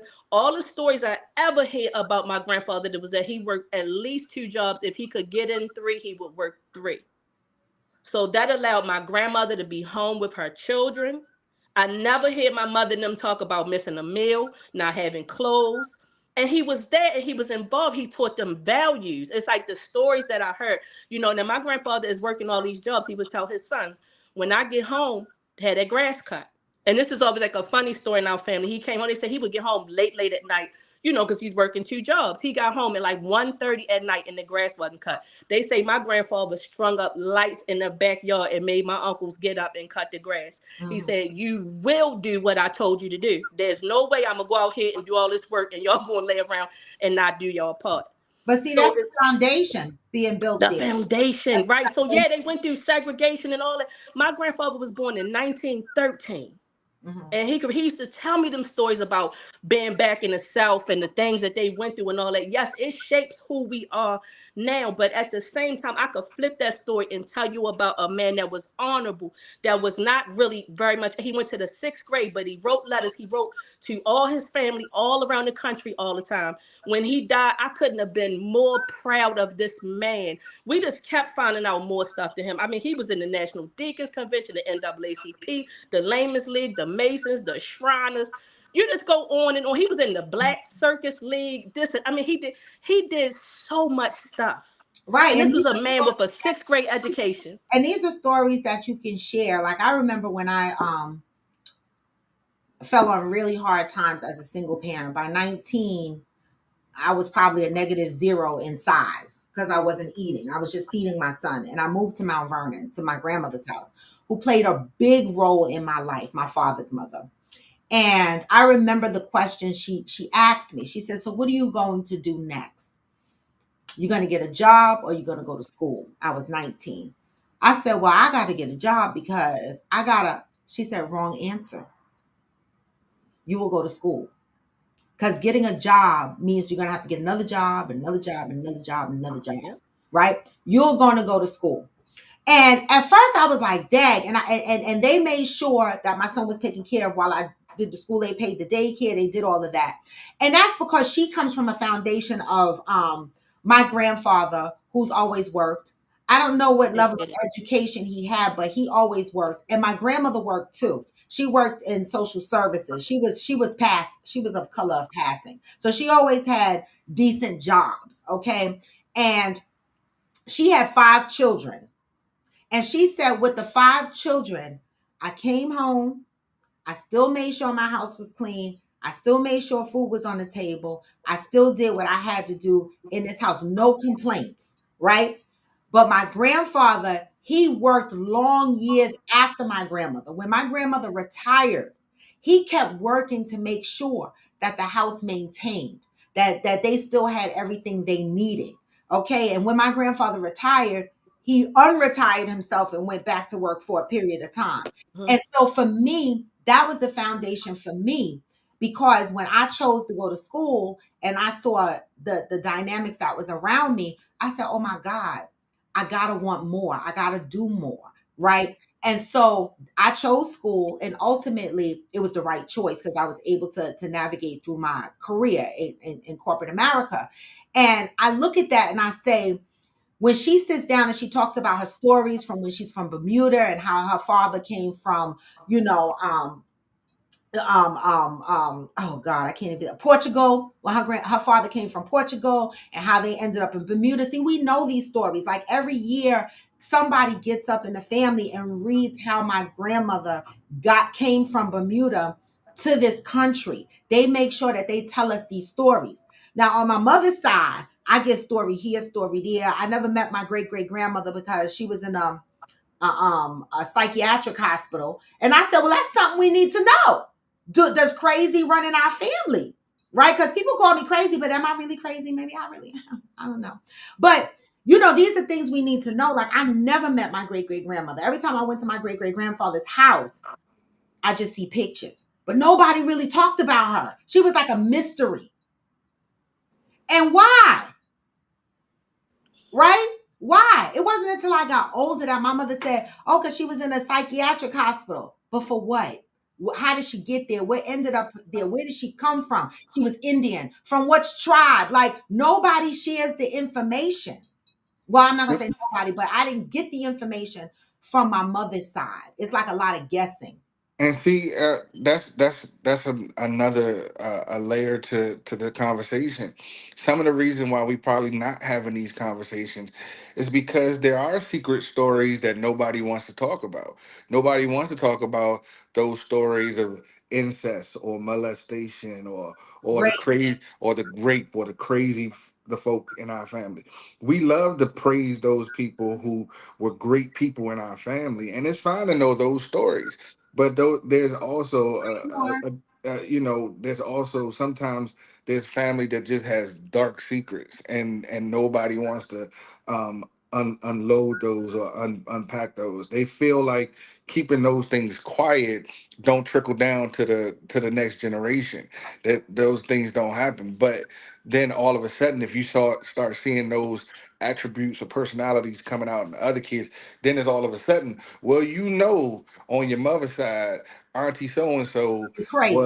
was crazy. And then all of a sudden now you start to hear these stories that come out. Well, why nobody tell us back then? Exactly. And then you have that. So it's a I think it's a both and. I don't it's one of those things where, sure, if you got those great people in your family that you can boast about and be proud about, yeah, share those stories. But you also got to share the bad side, bad stuff as But well. you You know got to what, talk about those Johnny? True story. Me and my son. things.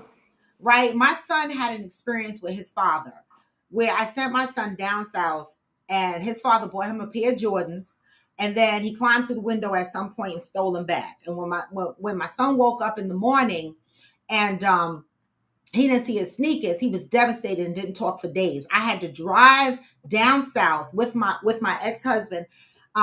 We drove down south to go there. I was going there to cut somebody, but to go there. And so this memory stuck in my son's head all his life. All he knew was his father was a crackhead, right? And he hated his father. And that's what he grew up feeling based on his experience.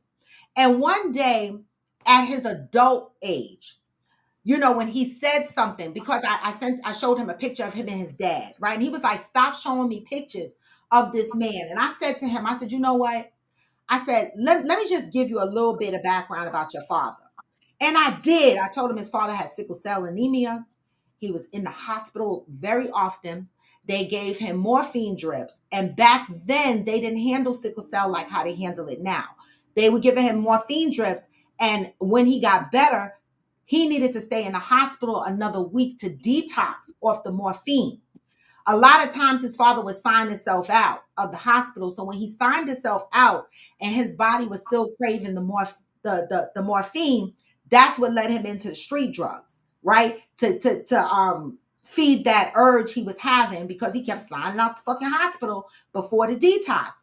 And I told my son this story. I said, your dad was really a good person. He just got really caught up in the crack game, because of the circumstances. And back then they just didn't treat sickle cell like they treat it now.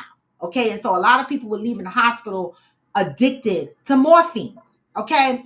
And when I told him that story, he said to me, why didn't you ever tell me that? And I didn't know. I didn't know. Like I felt like I let him walk around all these years with just that one memory, that experience he had. And I never took the time to really explain to him the history of how all of this started with his father. And when I did that, he was like, why didn't you tell me that? And he was a bit annoyed with me, and he deserved to be annoyed with me. And then now in present time, now he can see a picture of him and his dad. He can even post a picture of him and his dad. And so that was a learned lesson for me, right? That was a learned lesson for me, that sometimes we do have to talk about the good and the bad. Yeah, because even I had a similar situation with my mom. My father, as far as I know, lived with me one time. My mom and my dad, they used to just fuss back and forth, and then they reconciled long enough to uh, have my sister. But when I remember waking up one night to a whole lot of yelling and screaming, and I heard the door slam.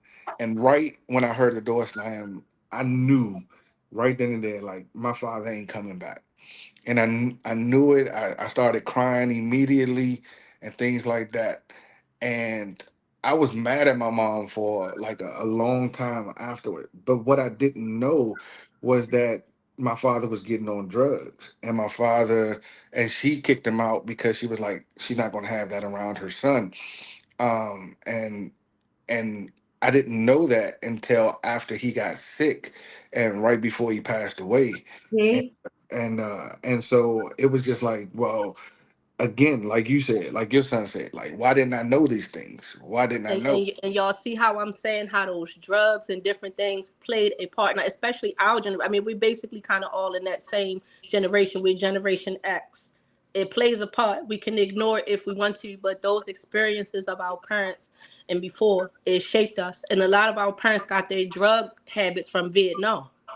I Yeah, know Mhm. my father did. and not only the Yeah. drugs, also mentally, right? Like I talked about this before on the show, like my mom. One of the things, and I know she's on here somewhere, one of the things that used to frustrate me with my mom is the way she communicates, right?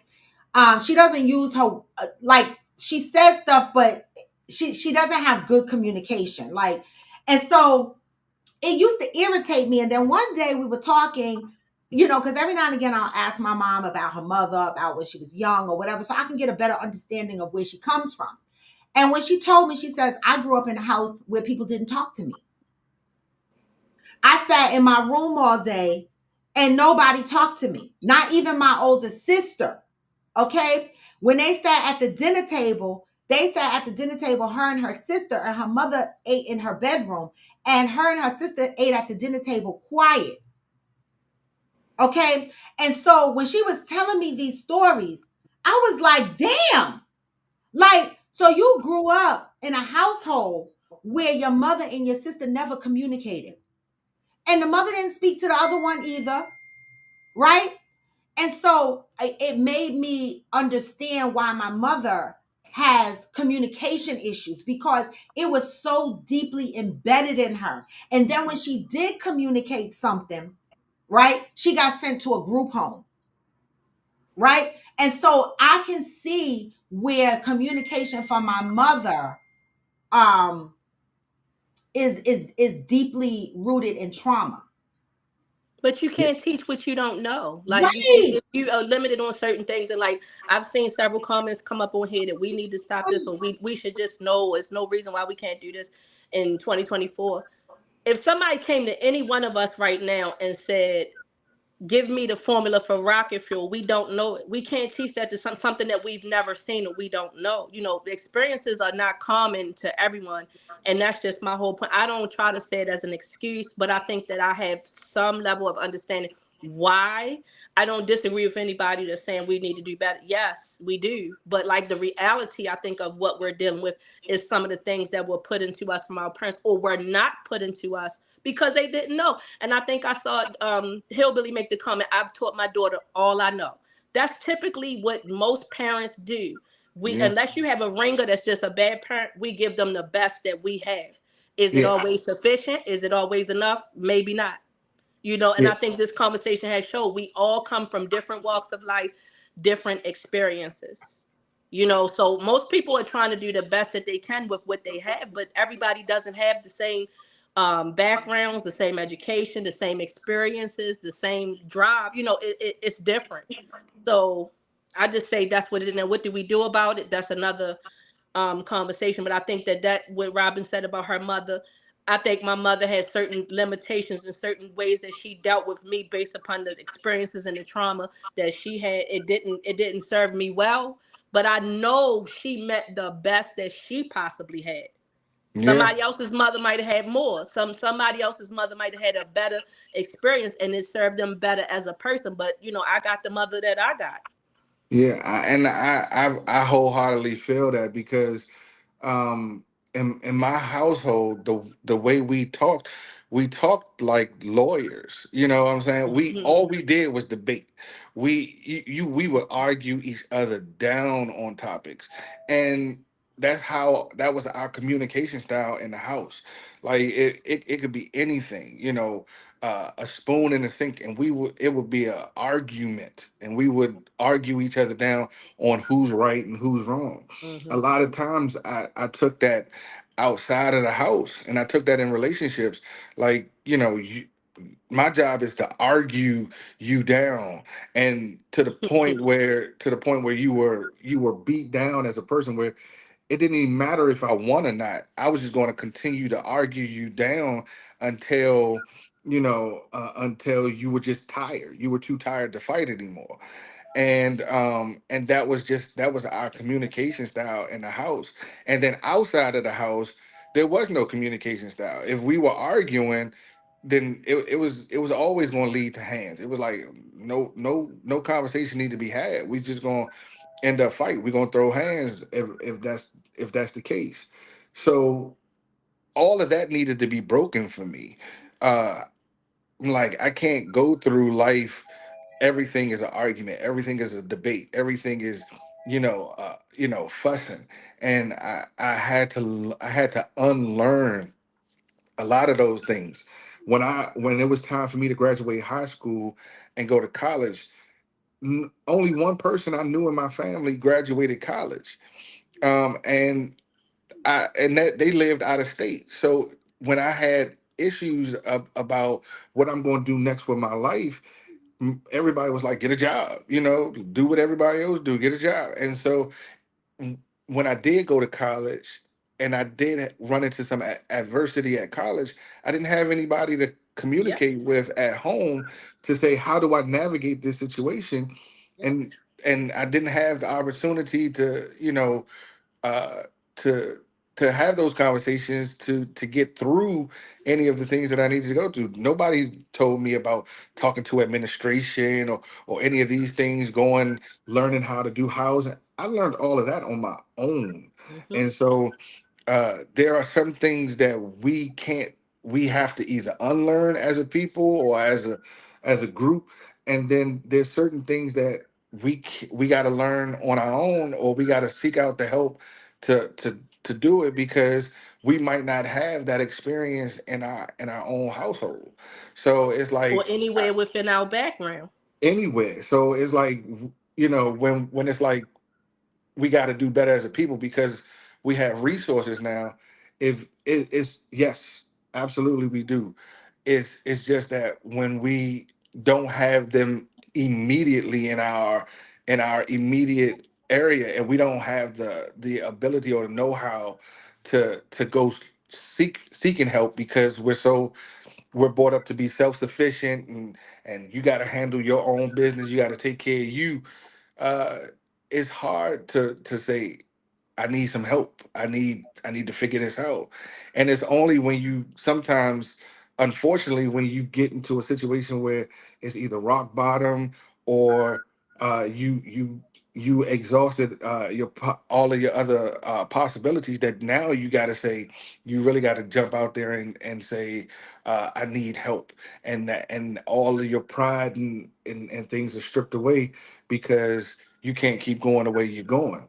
Is it, that's the those are the things that we gotta that's the work we gotta do as a people to break some of the things that we've been accustomed to, and also know where we come from, but as well as be able to ask for help when we need it. So Well, I have to pause right there because I have an 11:30 meeting, but this conversation, whoa, is deep. It really is deep. And Debbie said, thank you, Johnny. It's time to unlearn some stuff because staying beholden to that's all I know or was taught keeps us limited. That's so true. So thank you both, Johnny and Brandilla, for jumping on and expanding on this topic. This was a very good conversation. Yeah, thank thanks you. everybody. I appreciate Thank you. everybody's input. Thank You know, you it so much. shows that, the Absolutely. differences that we come from. This was a teachable moment here. Hmm. All right. It really, really was. And so hopefully we can keep this going.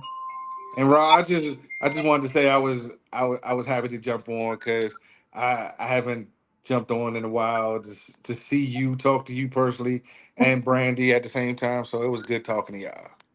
Yes, it was a good talk, and I'm gonna go back and read some of the comments I missed, but I appreciate what everybody had to say. Yeah, me too. All right, y'all. Appreciate it. Okay. Thank you guys for coming on. So what a show today, huh, y'all? We had a great conversation. We had a great positive read. And now I have to send y'all on your way. Woo, that's a lot to think about. It really is a lot to think about, right? We do have a lot of things to unlearn. And hopefully we're on that path of unlearning and relearning things that are more beneficial to our lives.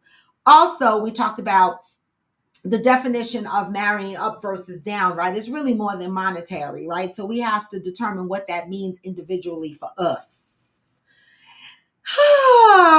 And men, please, and ladies, please, try to learn the history of your family so that you could tell it in your stories to your children, and also unpack that trauma, right? We can't keep passing down these generational curses. We got to do better.